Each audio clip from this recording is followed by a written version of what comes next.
layanan klasikal dalam tugas mata kuliah konseling traumatik yang dibimbing oleh Ibu Dr. Sylvia Nentri MBD.com. Baik, mari kita lihat videonya. Baik, anak-anak sekalian, hari ini Ibu akan melaksanakan layanan klasikal yaitu tentang trauma dan stres. Nah, nanti di sini kita akan membahas apa itu trauma dan apa itu stres. Kita lanjutkan dulu. Nah, di sini stres ini adalah respon fisiologis dan psikologis terhadap tekanan dari lingkungan yang dirasakan melebihi kemampuan seseorang untuk mengatasinya. Jadi anak-anak semua, stres itu seseorang itu mengalami stres apabila dia memiliki tekanan yang melebihi dari kemampuannya. Maka timbullah stres dalam kehidupan kita. Nah, banyak contohnya, misalnya kita diberi hari ini kita mendadak ujian. Nah, kita mendadak ujian. Nah, itu menimbulkan stres karena di luar kemampuan kita. Jadi stres itu kemampuan atau tekanan yang dirasakan melebihi kemampuan yang kita miliki. Maka terjadilah stres dalam kehidupan kita. Nah, selanjutnya jenis-jenis stres. Nah, di sini ada 3 jenis stres. Yang pertama itu adalah stres akut, yang mana stres ini adalah stres yang paling umum terjadi. Nah, stres ini bersifat jangka pendek. Nah, jadi stres akut ini adalah stres yang paling ringan. Misalnya, stres ini adalah misalnya kita menghadapi ujian mendadak. Misalnya anak-anak semua hari ini misalnya belajar matematika. Nah, tiba-tiba gurunya bilang hari ini kita ujian ya anak-anak ibu sekalian. Nah, itu akan menimbulkan stres. Ini adalah termasuk stres dari akut. Nah, yang kedua, misalnya hampir terjadi kecelakaan. Nah, misalnya anak-anak semua membawa motor. Nah, tiba-tiba mungkin dalam membawa motor mungkin matanya ngantuk dan hampir tersenggol, tetapi mungkin tidak terjadi kecelakaan itu. Nah, itu merupakan stres yang termasuk stres akut, yaitu stres yang ringan. Nah, selanjutnya misalnya anak-anak semua disuruh presentasi di depan orang ramai. Nah, itu akan menimbulkan stres, artinya tekanan yang melebihi kemampuan kita. Nah, makanya timbul stres. Nah, stres akut ini itu adalah bersifat jangka pendek. Nah, bisa ini merupakan stres ringan yang bersifat jangka pendek. Nah, selanjutnya itu ada dengan stres akut episodik. Nah, stres akut episodik ini adalah jenis stres yang terjadi ketika seseorang mengalami stres akut secara berulang. Nah, misalnya stres akut ini contohnya mahasiswa yang sering menghadapi ujian atau presentasi.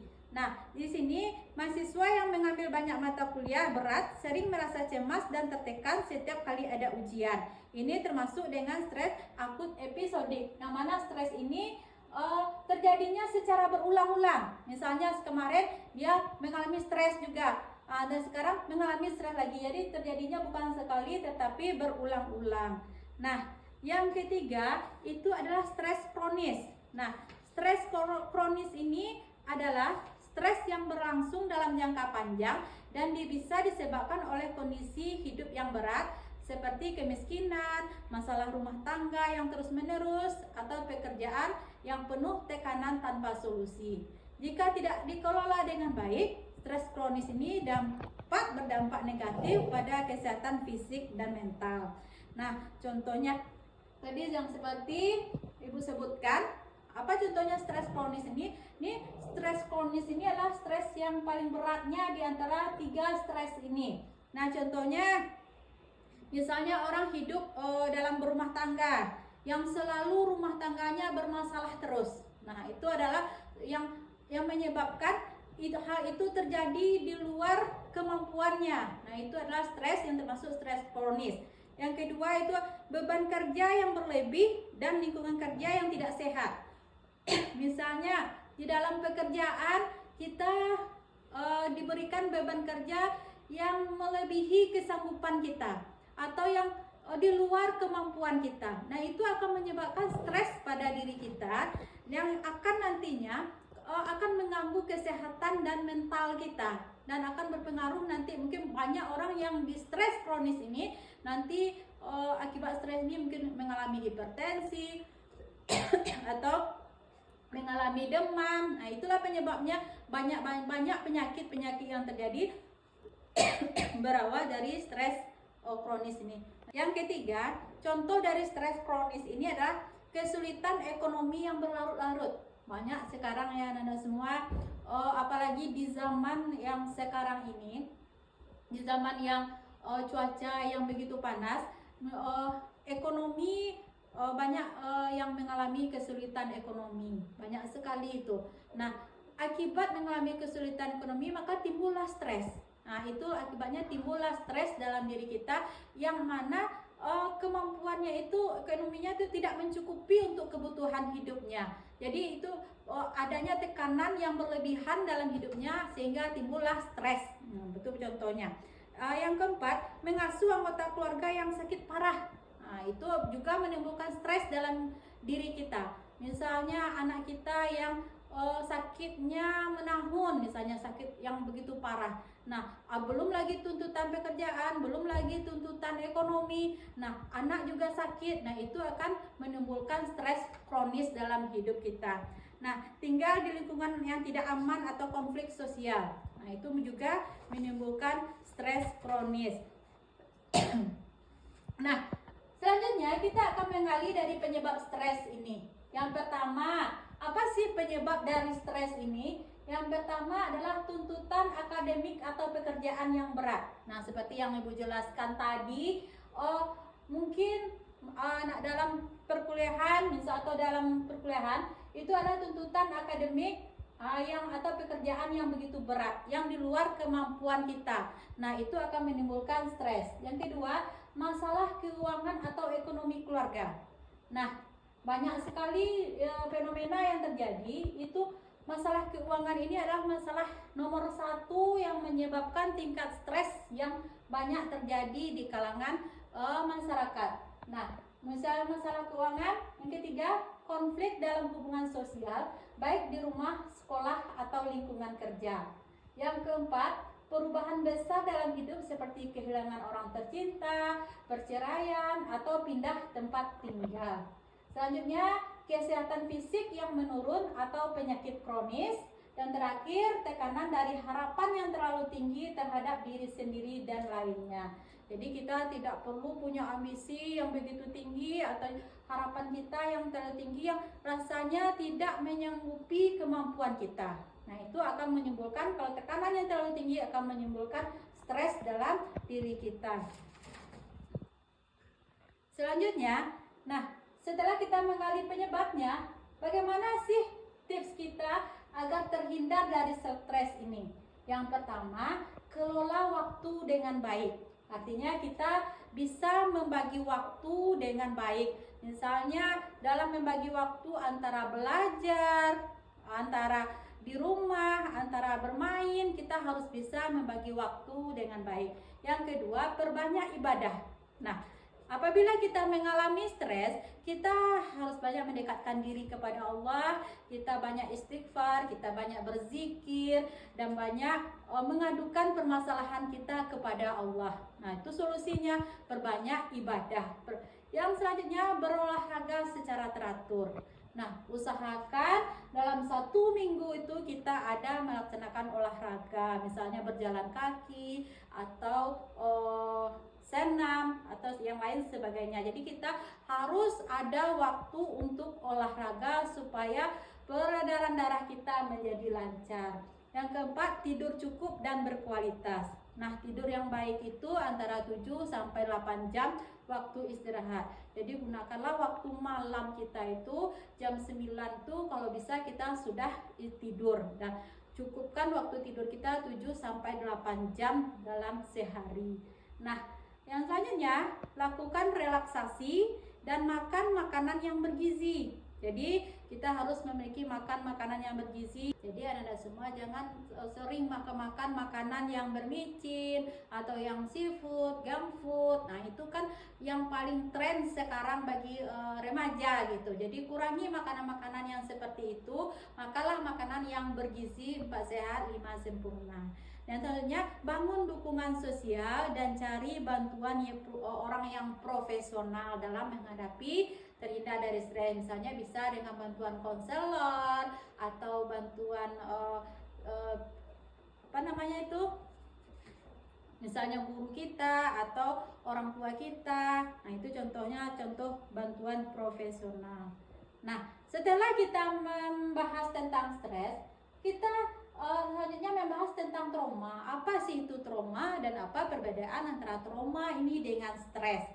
Nah, kalau trauma itu adalah reaksi emosional terhadap peristiwa yang sangat mengganggu seperti bencana, kekerasan, atau kehilangan seseorang yang begitu berarti. Contohnya kemarin itu ada terjadinya Golodo yang terjadinya di 5 kaum di tempatnya di Manunggal, itu menyebabkan trauma yang begitu besar bagi orang-orang di sekitar kejadian tempat tinggal tersebut. Nah, itu trauma. Nah, apa sih penyebab dari trauma ini? Yang pertama adalah kekerasan fisik atau seksual. Ini banyak sekali terjadi kekerasan fisik, yang misalnya adanya pelecehan seksual, itu menyebabkan trauma. Apalagi terjadi pada anak-anak yang mengalami kekerasan fisik ini, itu akan menimbulkan trauma yang mendalam bagi dia setelah nanti dewasa. Yang selanjutnya, kecelakaan atau bencana alam. Nah, tadi yang seperti Ibu sebutkan, jadinya bencana alam yang terjadinya Golodo di Tanah Datar kemarin, itu menimbulkan trauma yang begitu mendalam bagi masyarakat Tanah Datar, khususnya di tempat kejadian terjadinya Golodo itu. Nah, yang ketiga itu adalah kehilangan orang terdekat. Misalnya orang tua kita, anak kita, saudara kita, itu adalah menimbulkan trauma yang begitu mendalam. Selanjutnya, pengalaman masa kecil yang menyakitkan. Misalnya, anak-anak semua waktu kecil, Ibu ada contohnya, itu anak yang ditinggal diasuh oleh pembantunya, itu di saat orang tuanya bekerja, anak ini dikurung di dalam kamar, tidak dikasih makan, kalau rewel sedikit dijewer. Dan itu setelah dewasa, setelah dia SMP, dia merasa ketakutan. Dia menampak orang ramai itu, dia merasa ketakutan, tidak mau masuk kelas. Setelah digali, ternyata anak ini memiliki trauma pada masa kecilnya. Jadi trauma pada masa kecil ini sangat berpengaruh kepada perkembangan mereka setelah dewasa. Jadi itulah penyebab trauma tersebut. Nah, dampak dari trauma ini, gangguan kecemasan, depresi, PTSD, kesulitan dalam hubungan sosial, dan masalah kesehatan jangka panjang. Nah, trik agar terhindar dari trauma ini, yang pertama sama seperti dengan stres ini tadi. Yang pertama itu beribadah secara rutin. Nah, itu artinya kita mendekatkan diri kepada Allah. Latihan relaksasi seperti meditasi, pernapasan, atau zikir. Yang selanjutnya rutin berolahraga, istirahat cukup dan pola makan yang sehat, konsultasi dengan profesional bila perlu, mengelola waktu, miliki jaringan sosial, dan hindari lingkungan yang berisiko tinggi, serta terlibat aktif dalam aktivitas fisik positif. Artinya, bagaimana kita trik agar terhindar dari stres dan trauma, triknya hampir sama. Itu yang selanjutnya. Oke. Jadi dapat kita simpulkan dari materi yang tadi, trauma dan stres ini adalah dua kondisi psikologi yang seringkali berkaitan, namun memiliki perbedaan yang mendasar. Artinya stres ini merupakan respon alami tubuh dan pikiran terhadap tekanan atau tuntutan hidup yang berasal dari berbagai situasi. Nah, kalau trauma itu adalah reaksi psikologis yang muncul akibat pengalaman yang sangat mengejutkan, mengancam, dan menyakitkan. Jadi itulah perbedaan antara trauma dan stres ini. Mungkin anak-anak semua itu materi yang dapat Ibu bagikan kepada Ananda pada pertemuan kali ini mengenai trauma dan stres tersebut. Oke, Ibu cukupkan sampai di sini.